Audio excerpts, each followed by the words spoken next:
45 years ago, a presidential helicopter arrived in Corregidor Island to sweep the charred remains of Moro trainees under the Jabida Commando Unit of Operation Merdeka, the secret plot to seize Sabah under then-President Ferdinand Marcos.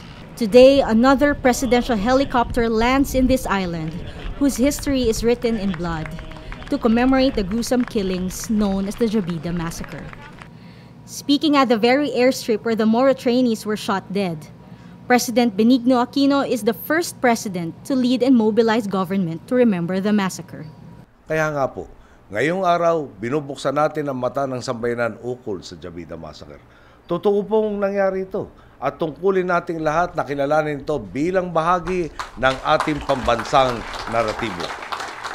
Aquino's move is a fitting gesture for the son of the man who exposed the Jabida Massacre in March 1968, then Senator Ninoy Aquino.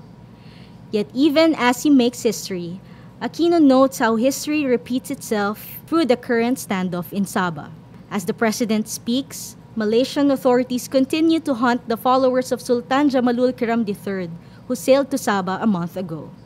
Just like Operation Merdeka, the president says the current Sabah standoff once again sees ordinary Moros being used by individuals in power. Hindi po ba't nakikita natin sa mga pangyayari nitong huling mga linggo?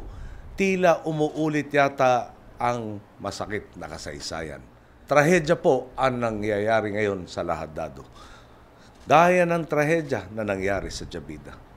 Ngunit marahil ang pinakamalaki pong trahedya ay tila yata hindi pa tayo natututo sa mga aral ng nakaraan. Aquino hopes to correct these mistakes by acknowledging the massacre occurred. Until today, the only remembrance of Jabida are these walls. Regular tours in the island exclude mention of the tragic event. Today, a garden of peace stands at the site where the Moro trainees were shot and burned to death. Will all these finally heal the wounds of the past, or will they reignite interest in a territory we sometimes forget is still ours? Angela Kasaway, Rappler, Corregidor.